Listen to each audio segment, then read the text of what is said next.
सीता को क्षमा कौन करेगा। दूसरी कथा है, अम्बरीश नाम के एक राजा थे। अम्बरीशो महाभागा सप्तद्वीपवती मही। अम्बरीश नाम के एक राजा थे। उनके पास दुर्वासा जी आए। वो एकादशी का व्रत करके खड़े भये, ब्राह्मणों को भोजन करा करके, और वो खुद पारण करने वाले थे। मतलब पारण मतलब व्रत को पूरा करने वाले थे, कुछ खाने वाले थे द्वादशी के दिन। तब तक एक साधु आ गए, नाम था दुर्वासा ऋषि। दुर्वासा जी ने कहा राजन ने कहा महाराज आओ, पहले आप भोजन करो। दुर्वासा जी नहाने चले गए तो उन्हें जरा लेट हो गया, तो द्वादशी की तिथि समाप्त होने वाली थी, त्रयोदशी लगने वाली थी। तो संतों के और ब्राह्मणों के कहने से दुर्वासा ऋषि आए नहीं, लेट हो गए। तो अम्बरीश ने भगवान का चरणामृत पी लिया कि चरणामृत पीकर व्रत को पारण कर लेंगे, तोड़ देंगे, व्रत पूरा कर लेंगे, मीन्स द्वादशी के। तब तक दुर्वासा जी आ गए। दुर्वासा जी ने खूब अपमान किया, अरे अम्बरीश तूने साधु को भोजन कराए बिना खुद खा लिया, बड़ा भक्त बनता है, और ये और वो क्या क्या बोला। अम्बरीश तो हाथ जोड़े खड़े रहे कि स्वामी गुरुजी अपराध हो गया। वो त्रयोदशी तिथि लग रही थी तो सब आचार्यों के कहने से मैंने जल पी लिया, आपको भोजन कराए बिना मैंने जल पी लिया, चरणामृत पी लिया। अम्बरीश बहुत बड़े भक्त थे, इतने बड़े राजा थे, पर अपने हाथ से गेहूं पीसते और आटे की रोटी बना के भगवान को अपने हाथ से चक्की पीस कर रोटी बनाकर अपने हाथ से भोग लगाते थे कि मैं जिस रोटी को भोग लगाऊं वो रोटी वो आटा किसी और के हाथ का ना हो। मैं अपने भगवान के लिए इतना तो कर ही सकता हूं कि 4 रोटी मैं बनाऊं भगवान के लिए, मेरे हाथों की रोटी प्रभु खाएंगे, इतना अच्छा है। ये भी तो एक भक्ति का अंग है, मेरे हाथ का बना हलवा खाएंगे प्रभु। इसलिए पहले की स्त्रियां रुच के बड़े प्यार से भोजन बनाती थी कि मेरे भोग को ठाकुर ग्रहण करेंगे। अब वो श्रद्धाएं नहीं बची मेरी माँ, अब उस प्रकार की न आस्थाएं, वो समर्पण अब नहीं रहा। अब भगवान के प्रति भी लोग दिखावटी ज्यादा हो रहे हैं, आस्थाएं श्रद्धाएं वो कम है, भाव वो बच्चे कम हैं। हम ये नहीं कहते नहीं है, कम मात्रा में बच्चे। अम्बरीश जी अपने हाथ से सब काम करते, भगवान के बर्तन वो खुद धुलते थे, जबकि लाख नौकर थे, उनके राजा थे। पर भगवान की थाली है तो मैं धुलूंगा, भगवान की आचमनी है मैं धुलूंगा, भगवान के कपड़े हैं मैं धुलूंगा, भगवान के मंदिर में झाड़ू मैं लगाऊंगा। आज ज्यादा पैसा हो जाए तो लोग भगवान की पूजा करने के लिए लोग रख लेते, तुम करना, बड़े हो गए, कहां पूजा करने का टाइम है।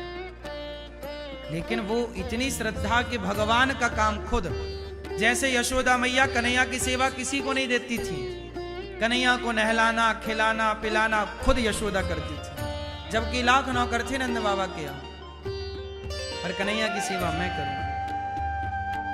ये भाव है। अम्बरीश चुपचाप खड़े हैं और दुर्वासा जी उन्हें डांट रहे हैं।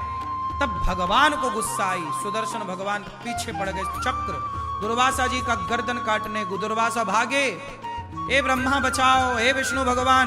भगवान विष्णु के पास गए, प्रभु ये सुदर्शन आपका ही तो है, बचाओ। भगवान बोले आज मैं नहीं कर सकता आपकी रक्षा। क्यों?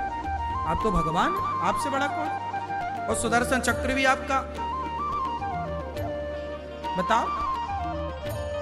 भगवान बोले दुर्वासा जी आपने मेरा कुछ बिगाड़ा होता तो मैं आपको जरूर क्षमा करता, पर आपने मेरा नहीं, मेरे भक्त का अपमान किया है, तिरस्कार किया है।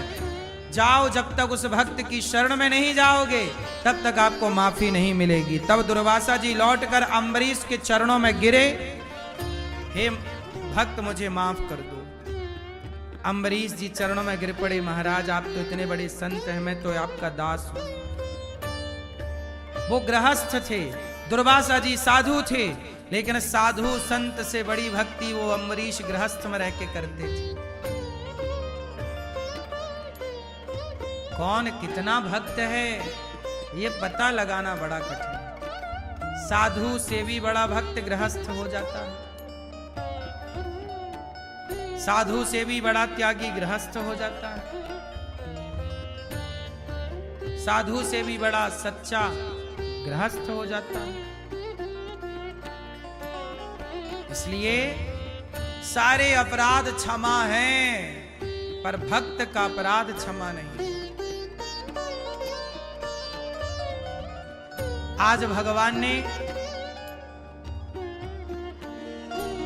यमुना के तट पर बांसुरी बजाई और गोपियों को बुलाया रास रचाने के लिए।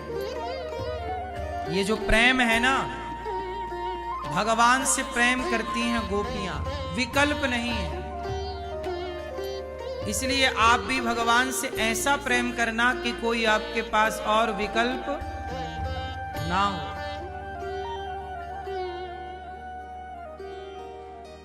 भगवान सबसे बड़े हैं, भगवान से बड़ा कौन? भगवान पिता रात्रि शरदोत्फुल्ल मल्लिका वीक्षरन्तुं मनश्चक्रे योगमायामुपाश्रितः। भगवान पिता रात्रि। आज भगवान ने यमुना के पुलिन तट पर खड़े होकर के बांसुरी बजाई। भगवान पिता रात्रि शरदोत्फुल्ल मल्लिका। बांसुरी बजी तो गोपियों को बुलाया। गोपियां काम में लगी थी। दोहंत्यो भी गयो काश्चित दोहम हित्वा समुत्सुकाहा। सारी गोपियां काम कर रही थी, पर सारी गोपियां अपना अपना काम छोड़ छोड़ कर कृष्ण की ओर भागती चली गईं। कृष्ण बुला रहे हैं, कृष्ण पुकार रहे हैं। गोपियों के पास विकल्प नहीं। कृष्ण के अतिरिक्त कौन है? कौन हो सकता है? दौड़ पड़ी गोपियां, बच्चे को दूध पीता छोड़ करके। बच्चों को गैया दोह रही थी, दूध वहीं छोड़ा, बच्चे दूध पी रहे हैं, बच्चों को वहीं, सास को वहीं, परिवार को वहीं, सब दौड़कर गोपियां कृष्ण की ओर बढ़ रही हैं। भगवान से अधिक महत्व भला और किसका है? किसको महत्व देना है बताओ?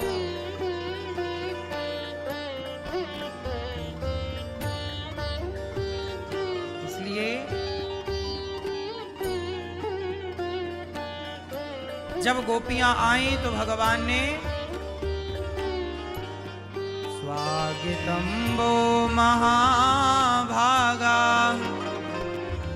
प्रियम किम करवाणि वः ब्रजस्यानामयं कच्चित् ब्रूतागमन कारणम्। सारी गोपियां आई। भगवान ने गोपियों का स्वागत किया, सम्मान किया। स्वागतम वो महाभागा। बहुत स्वागत है गोपियों, आओ। सारी गोपियां आई। भगवान ने कहा क्यों आई हो? गोपियां बोली अभी तो आपने बांसुरी बजाकर बुलाया। भगवान ने कहा हमने कब बुलाया, हम तो बांसुरी बजा रहे थे अपने आनंद के लिए। आप चली आई, हम क्या करें? आई हो ना, देख लिया सब यहाँ का माहौल, अब जाओ। भगवान कृष्ण कहते हैं गोपियों, पति कैसा भी हो, तुम अपने पतियों को छोड़ छोड़ कर आई हो ना, जाओ। पति अंधा, लंगड़ा, बहरा, काना, खोरा कैसा भी हो, पर कभी भी अपने पति का त्याग नहीं करना चाहिए। किसका त्याग नहीं करना चाहिए? पति कैसा भी हो। विवाह के पहले देख लो कि पति कैसा। विवाह के पहले देख लो कि जिस आदमी से हमारा विवाह होने वाला है वो कैसा है। विवाह के पहले ही सब पड़ताल करो। विवाह के बाद तो फिर पड़ताल हो नहीं सकती। इसलिए कहता हूं कि पानी पियो छान के और विवाह करो जान के। जल्दबाजी में विवाह नहीं करना चाहिए, भावनाओं में डूबकर विवाह नहीं करना चाहिए। प्यार हो गया है तो अब हो ही गया है तो शादी कर लें, ब्याह कर लें, नहीं। इसलिए प्यार व्यार करने के पहले आधार कार्ड चेक कर लो। करो ही मत गलत आदमी से प्यार, वरना प्यार के चक्कर में ब्याह कर लिया और बाद में पश्चाताप करना पड़ा, वो सब गलत हो जाता है। इसलिए विवाह के पहले खूब जिम्मेदारी से सोच लो, समझ लो, क्योंकि ये बंधन एक दिन का नहीं है, ये सदा के लिए। अब जब तक सांस है तब तक के लिए है, रिश्ते में रहना पड़ता है, समाज में भी रहना पड़ता है। समाज से भागकर कहां जाओगे? सब कुछ धर्म से भागकर कहां जाओगे? ईश्वर से भागकर कहां जाओगे? इसलिए विवाह के पहले देख लो सब चीजें, और फिर विवाह के बाद तो पति कौन बन जाता है। क्यों मैया? विवाह, जिस लड़के से विवाह करो, देख लो, शराब तो नहीं पीता, नशा तो नहीं करता, पराई स्त्री के चक्कर में तो नहीं है। स्त्रियों को भी चेक करो, आजकल लड़कियां भी तो बॉयफ्रेंड बना रही हैं। कहीं ऐसी लड़की जो पहले ही 2-4 को बना चुकी है, बुद्धू, अब तुम तीसरे चौथे बुद्धू बनने आए, तब तो बुद्धू ही रहोगे। ऐसी लड़कियों से भी भगवान बचाएं जो पहले किसी के साथ लिव इन में रह चुकी हो।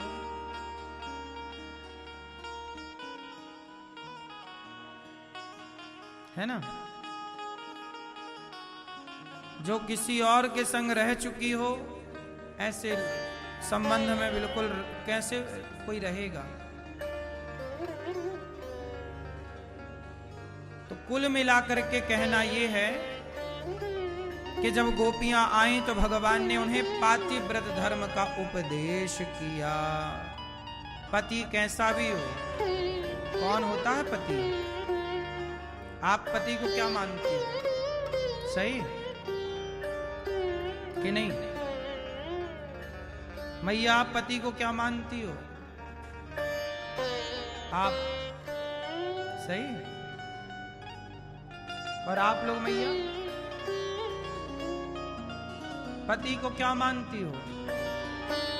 ये मांग काहे भरी हो? क्यों भरी जाती है मांग? हाँ? पति की उम्र, मांग क्यों भरी जाती है? आप बताओ। पति की लंबी उम्र के लिए मांग भरी जाती है। एक स्त्री कितनी अच्छी होती है जो चाहती है कि मेरी उम्र से ज्यादा मेरे पति की उम्र हो, अर्थात मैं सुहागन रहूं सदा, जब तक सांस रहे तब तक मैं। ये स्त्री का भाव है, इसलिए वो मांग भरती है। स्त्री जब मांग भरती है तो अपने आयु से ज्यादा पति की आयु की वो कामना भगवान से करती है। मंगलसूत्र क्यों पहनते हैं? भैया बताओ मेरी माँ,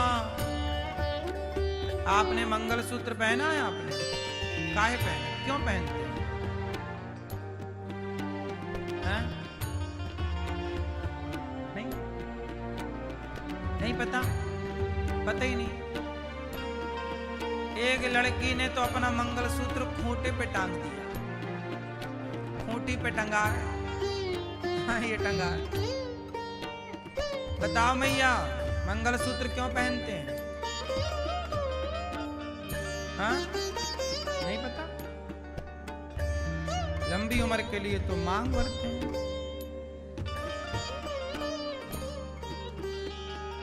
मंगलसूत्र क्यों पहनते हैं? उसका नाम ही है मंगल। मंगल सूत्र।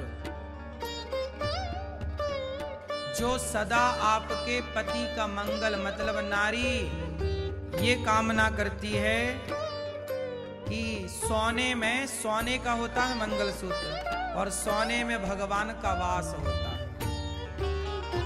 सोना धातु में, सारी धातुओं में केवल सोना है जिसमें भगवान का वास होता है। तो ना, इसलिए पहले के लोग दांत में सोना लगवाते थे। सोना बड़ा पवित्र माना जाता है। तो सोने का मंगलसूत्र गले में धारण करके, मतलब पहले के जमाने में ना सोने के, आजकल देखो ये होता है ना, सोने में ये भगवान की प्रतिमा उकेर दी जाती है। लेकिन आज के 100 साल 200 साल पहले, अब किसी को इतना सा सोना चाहिए था, मशीनें थी नहीं, तो सोने से प्रतिमा कैसे उकेरी जाए? तो वो सोना को इस भाव से पहनती थी कि ये भगवान है। सोना मतलब ये लॉकेट, मतलब वो भगवान, कि ये भगवान ही है। जैसे सालिग्राम जी को भगवान माना जाता है, ऐसे सोने को भी भगवान माना जाता है। हाँ या ना? तो सोने को गले में लटका करके स्त्रियां मानो भगवान को अपने हृदय में रख करके दिन रात भगवान से ये प्रार्थना कि ये मेरे पति का प्रभु सदा मंगल हो, सदा उनका मंगल ही मंगल हो। तो ये मंगल सूत्र है कि नारी सदा पति का मंगल चाहती है और भगवान को गले में लटका करके सोने के रूप में वो ईश्वर से प्रार्थना करती है कि प्रभु आप आओ और इसमें विराज जाओ, क्योंकि आप सोने में विराजते हो। तो ये रहा मेरे गले में सोना, आप आओ यहाँ सोने में बैठो और यहाँ बैठ करके सदा मेरे पति का मंगल ही मंगल करना। इसलिए मंगल सूत्र पहनने की परंपरा है, इसलिए मंगल सूत्र सोने का ही होता है। हाँ या ना? धातुओं में सोना, भगवान का वास सोने में होता है।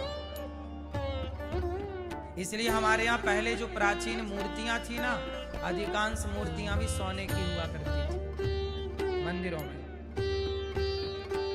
हाँ या ना? हमारा देश ही सोने की चिड़िया था। हमारे यहाँ खूब मंदिर सोने के थे, सोने के मंदिर थे हमारे यहाँ।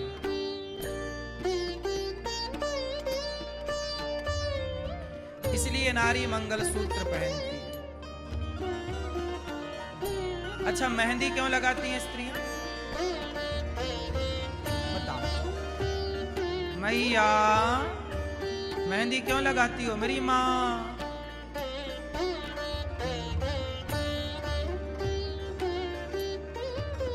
अच्छा ये बताओ, मेहंदी कैसे बनती है? पहले, आजकल तो ये मेहंदी आ गई ना पाउच वाली, पहले ऐसी वाली मेहंदी आती ही नहीं थी। पहले महिलाएं नेचुरल पत्ता तोड़ती थी मेहंदी का। कितने लोगों ने वो पुराना प्रोसेस फॉलो किया है?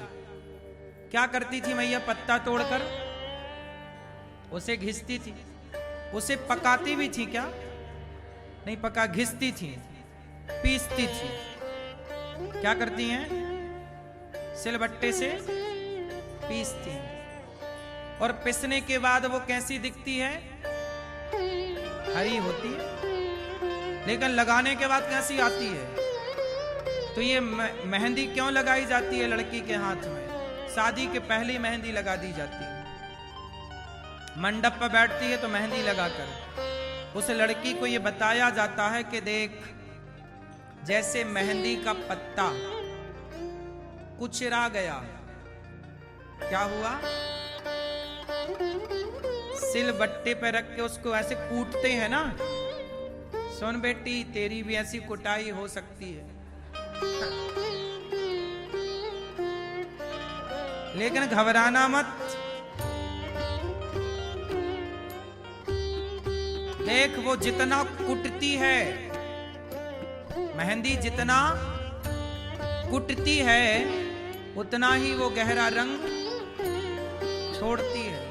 तो जीवन में जो जितना बर्दाश्त करेगा, जो जितना सहेगा, वो उतना गहराई पे उतरेगा, उतना सुख आनंद की ओर बढ़ेगा।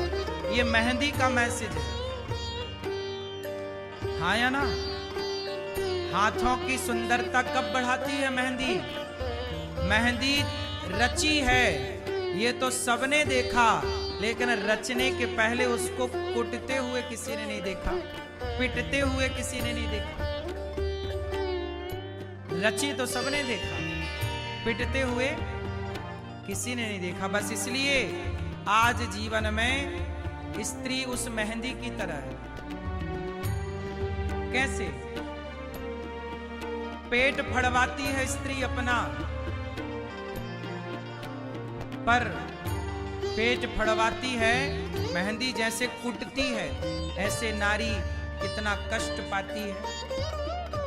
कभी अपमान का सास के द्वारा, ससुर के द्वारा, जेठानी के द्वारा, पति के द्वारा अपमान सहती हुई भी कई बार बर्दाश्त करती हुई भी वो रहती है।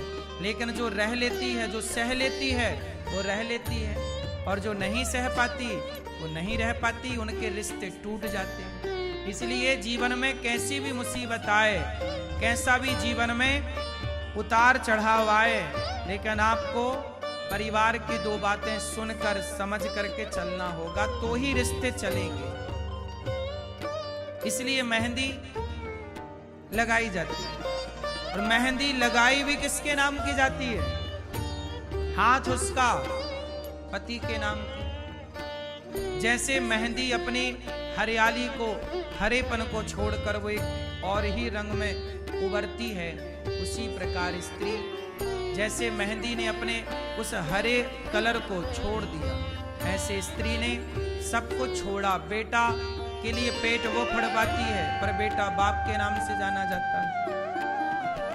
मांग उसकी, पर मांग सिंदूर पति के नाम का। गला उसका मंगलसूत्र पति के नाम का। उस स्त्री का समर्पण देखिए कि जैसे मेहंदी का समर्पण, मेहंदी अपना अस्तित्व मिटा देती है, उसी तरह एक स्त्री भी अपना अस्तित्व मिटाती है। अपना नाम, अपना गोत्र सब छोड़कर पति के नाम और गोत्र से जानी और पहचानी जाती है। उस मेहंदी की तरह समर्पण एक स्त्री का है। इसलिए मेहंदी लाल होती है, रचती है ना, लाल सुंदर। काली भी हो जाती है रच करके, पूरी गहरी रच। ऐसे ही कि जीवन का ये जो रंग है ना। अच्छा ये बताओ, मेहंदी भी लाल, और लड़की जब मंडप के नीचे आती है तो किस कलर की साड़ी पहन के आने की परंपरा है? मंडप के नीचे ब्याह किस कलर की साड़ी से होता? कौन सा वस्त्र पहनती स्त्रियां? लाल। क्यों? और रंग इतने सारे हैं, क्यों नहीं? स्त्री मंडप के नीचे लाल रंग ही क्यों पहनती? क्यों पहनती? आपको कभी पता चला इस बात का? नहीं? जानने की कोशिश नहीं की? क्यों? लाल, पीला, केसरिया, यही रंग होते हैं विवाह में दुल्हन के। हाँ या ना? क्यों? क्योंकि आपने ठीक कहा कि जो लक्ष्मी माता है उनको लाल रंग का ये सब पसंद है। ये तो पहला सामान्य कारण है। दूसरा कारण है कि लाल रंग अग्नि का सूचक है, अर्थात अग्नि का प्रतीक है। किसका प्रतीक है? अग्नि का प्रतीक है ना। धधकती है आग तो ऐसी होती है लगभग। तो लाल कपड़ा हमारे देश का सन्यासी भी ऐसी पहनता है लगभग, भगवा उसी से मिलता जुलता। हाँ या ना? हमारे देश का साधु जो कपड़ा पहनता है, संत, लगभग वही कपड़ा दुल्हन पहनती है। लगभग कुछ कलर हल्का फुल्का अंतर है, लेकिन लगभग वही कलर है। क्यों मेरी मां? क्यों? क्योंकि स्त्री और सन्यासी में कोई ज्यादा अंतर। विवाह होना भी अपने आप में एक बहुत बड़ा त्याग है। स्त्री वो लाल कपड़ा, मतलब आज से वो सन्यास ही ले रही है। किस बात का सन्यास?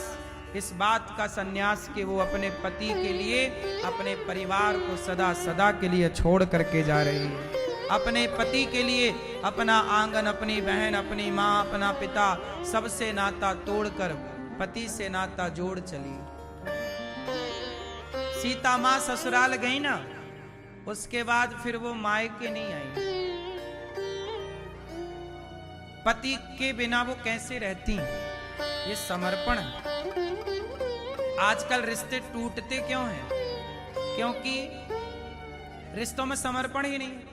पहले की स्त्रियां एक बार ससुराल जाती थी तो मायके लंबे समय बाद आती थी। मायके से कोई संपर्क नहीं था तो उन्हें ऑप्शन नहीं था।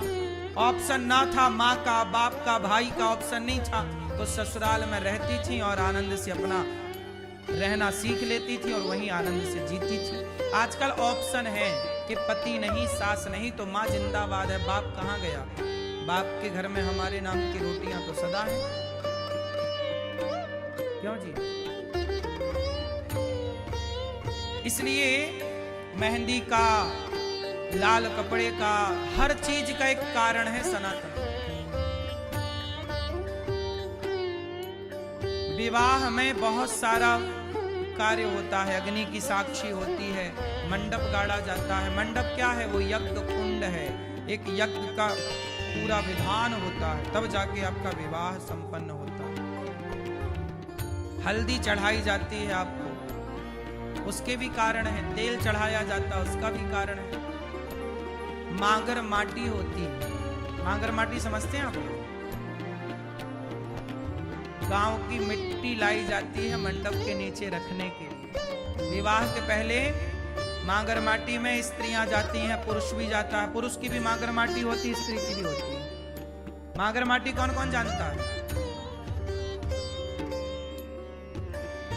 ये होता है ना प्रोसेस। माटी लाई जाती है गांव की, जिस माटी पे हम खेले हैं, खाए हैं, वो माटी उस मंडप के नीचे लगाई जाती है। उसी माटी का चूल्हा बनता है। वहां पे जो वहां नेंग होते हैं, आगे का प्रोसेस होगा जो छोटा छोटा, सब कुछ वो माटी होती है। राम भी जब गए थे तो 14 साल के लिए अपने अयोध्या की साथ में माटी लेकर के गए थे। उसी कहते हैं मांगर माटी, माँ की माटी, माँ के गांव की। माँ की मतलब वो माँ, कौन सी माँ? पृथ्वी माँ। हमारा गांव, जिस माटी पे हम खेले, वो भी तो हमारी माँ है। एक माँ है जिसकी गोद में खेले, वो जन्म देने वाली माँ, और एक माँ जिस धरती माँ की हमने माटी खाई। इसलिए तो कहते हैं जन्म देने वाली माँ और जन्मभूमि। जन्मभूमि क्या है? जन्मभूमि क्या है? माँ। जन्मभूमि क्या है? जन्मभूमि पृथ्वी माँ है। तो जननी जन्म भूमश्च स्वर्गादपि गरीयसी।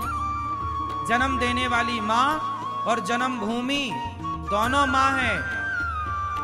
तो एक माँ की माटी, दूसरी माँ बैठकर उसका चूल्हा बनाती है और उसी से आगे का सारा प्रोसेस होता है।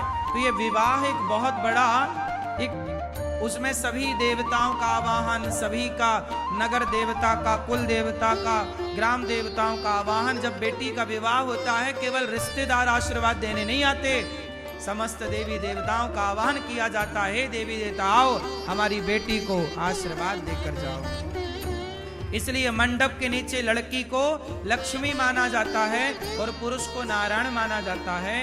कोई भी लड़की हो, कोई भी लड़की हो, जब वो दुल्हन बनती है तो वो लक्ष्मी कहलाती है। लड़का दूल्हा बनता है तब वो नारायण कहलाता है। हमारे यहाँ दूल्हा दुल्हन को लक्ष्मी नारायण ही कहा जाता है। इसलिए लड़की के माँ बाप पांव पूजते हैं इस भाव से कि ये लक्ष्मी और नारायण।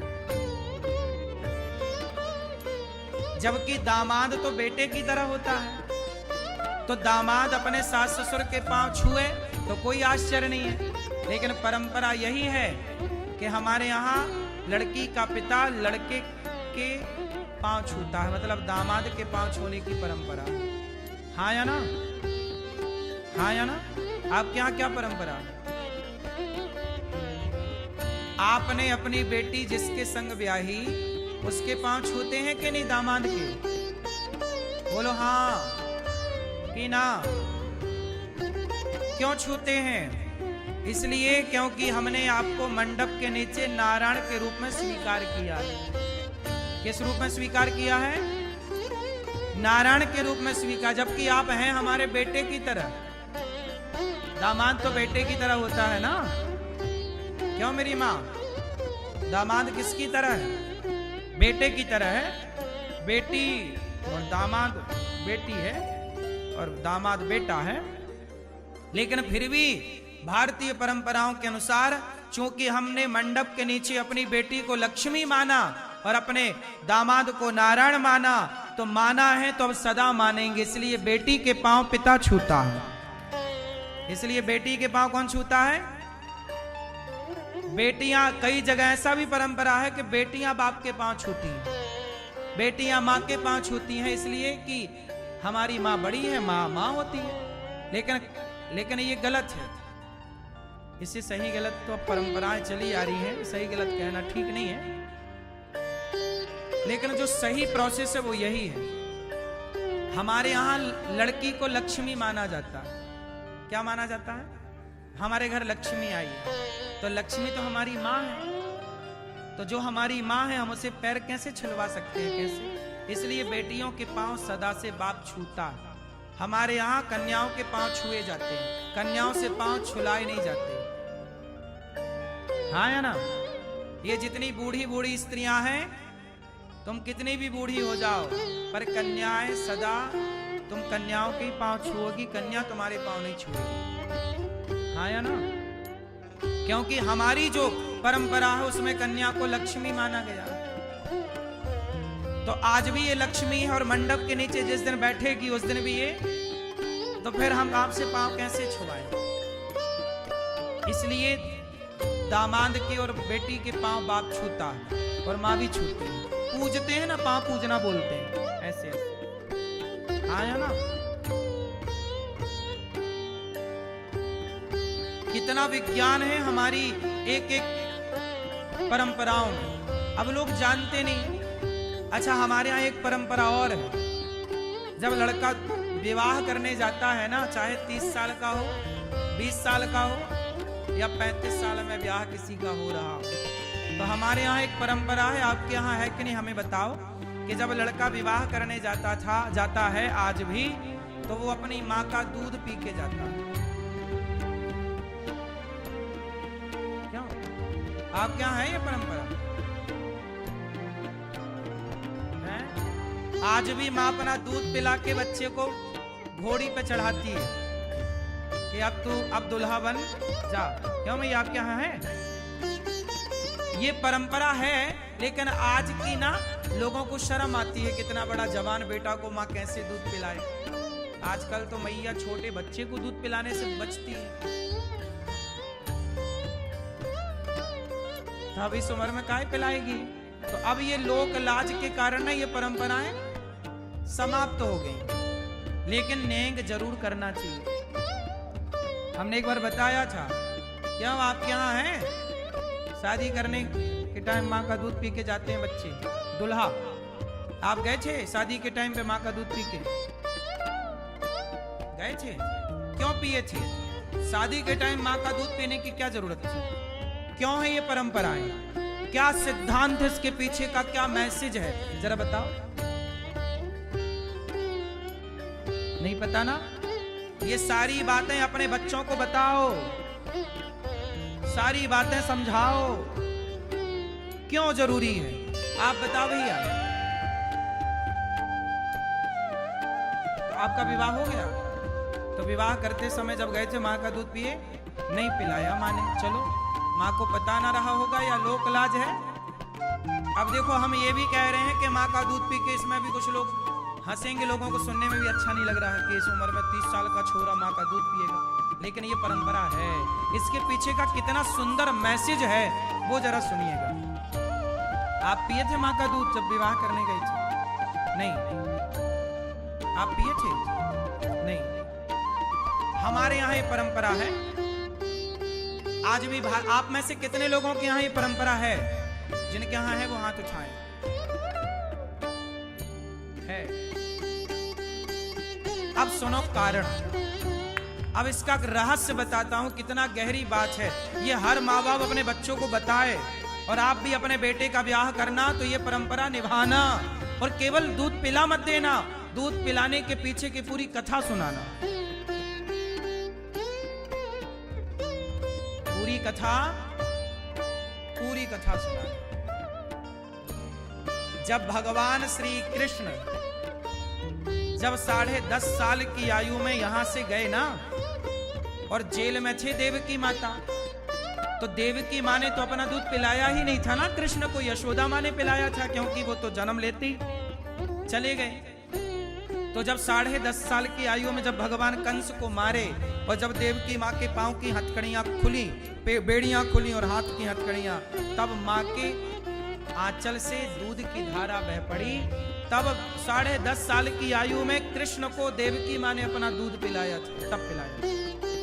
ठीक है, ये बात। दूसरी बात, जब राम को विश्वामित्र जी लेने आए, उस समय राम बड़े थे, लेकिन माता कौशल्या को पता चल गया था कि ये गुरुजी हमारे बेटे का ब्याह कराएंगे। तो राम लक्ष्मण को माँ ने अपना दूध पिला के भेजा था। अब इसके पीछे का जो रहस्य है बड़ा गहरा है। मानो माता जब दूध पिलाती है ना दुल्हा को, मतलब अपने बेटे को जो दुल्हा बन रहा है, उसे दूध पिलाकर माँ ये कहती है कि बेटा देख, तू इतना बड़ा हो गया है, तू इतना बड़ा हो गया है कि अब तेरा विवाह होने वाला है, कल दुल्हन आ जाएगी, तू एक पति बन जाएगा, कुछ दिन के बाद तू एक पिता बन जाएगा, लेकिन देख तू अभी भी मेरा दूध पी रहा है। मानो माँ ये कहती है कि तू संसार के लिए बड़ा हो गया है, लेकिन मेरे लिए तो दूध पीता बच्चा ही है तू। मेरे लिए तो सदा तू कैसा रहेगा? दूध पीता मेरा बच्चा ही रहेगा, तू भले कितना बड़ा हो जा। इसलिए वो विवाह के समय दूध पिलाती है माँ के, बच्चा देख मैंने तुझे दूध पिलाया है, अब दुल्हन के चक्कर में कहीं ये माँ का दूध भूल ना जाना। इसलिए दूध का कर्ज चुकाना बेटा, इसलिए अपना दूध पिला करके उसे याद दिलाती है। लेकिन आज की संतान इतनी सोई पड़ी है कि दूध पीकर भी सब भूल जाती है, सब भूल जाती है। माँ के उपकारों को भूल जाती है, माँ के एहसानों को भूल जाती है। आज देखो ना गौरी गोपाल आश्रम में हमारी कितनी सारी वृद्ध माताएं रहती हैं। ये सारी माताओं ने तो अपने बच्चों को दूध पिलाया ही होगा। कौन सी माँ नहीं पिलाती दूध? सारी माताएं पिलाती हैं। विवाह में भी यदि दूध पिलाने की परंपरा है तो विवाह में भी दूध पिलाया दुल्हा को, लेकिन सारा वो दूध का कर्ज भूल गए ना। इसलिए मेरी माँ ये सारी बातें बच्चों को बताया करो कि बेटा देख, याद दिलाया करो बच्चों को। इसलिए माँ याद कब दिलाती है? क्योंकि दूध छोड़े ना 25 साल हो गए भाई। 2-3 साल तक बच्चा दूध पीता है, ज्यादा से ज्यादा 5 साल तक, और आज 25 साल में यदि बेटे का ब्याह हुआ तो दूध छोड़े 20 साल हो गए, तो 20 साल में तो भूल भाल गया होगा ना। इसलिए माँ फिर याद दिला देती है, देख तो 20 साल का हो गया, 25 साल का हो गया, देख मैंने तुझे दूध पिलाया, दूध पिला रही हूँ बेटा, तू दुल्हन के चक्कर में इस दूध के ऋण को ना भूल जाना। इसलिए मेरी प्रार्थना है कि कभी अपनी माँ को ना भुलाना, कभी अपने माँ का उपकार ना भुलाना, और दूध का ऋण जरूर चुकाना, दूध का कर्जा जरूर चुकाना। इसलिए माँ की खूब सेवा करो। माँ तुम्हें लाख गालियां दे, माँ कुछ लाख बार डांटे, पलट कर जवाब देने का नहीं। माँ है, तू डांट सकती है मुझे, माँ को डांटने का अधिकार दिया करो। बाप है आपका, 100 जूता मारे तो मार ले, पिता है, उसका उपकार हम कभी नहीं चुका सकते। हमारा बाप हमें 100 जूता मारे तो हमें कोई आपत्ति नहीं। हमारी माँ हमें लाख गालियां दे, हमें कोई 4 थप्पड़ रोज मारे, हमें कोई दिक्कत नहीं। वो 4 थप्पड़ रोज मारे और बाप 100 जूता रोज मारे तो भी हम बाप का और अपनी माँ का कभी कर्जा नहीं चुका सकते। अपने माँ बाप के प्रति ऐसा समर्पण होना चाहिए हर संतान के अंदर। आजकल के लोग उपकार भूल जाते हैं। जबकि कुत्ता होता है ना, कुत्ता, आप यदि एक रोटी खवाओगे ना कुत्ता को, तो पूरी रात आपके घर के आसपास घूम के चौकीदारी करेगा। कुत्ता भी जिस घर की रोटी खाता है वफादारी से उस घर का काम करता है, हाँ या ना? कुत्ता ईमानदार है। पर आज देखो कलयुग है, औलाद बेईमान हो जा रही है। माँ का दूध पीकर भी माँ को छोड़ देते हैं। बेटा भी बेईमान हो गया ना। कुत्ता बेईमान नहीं हुआ।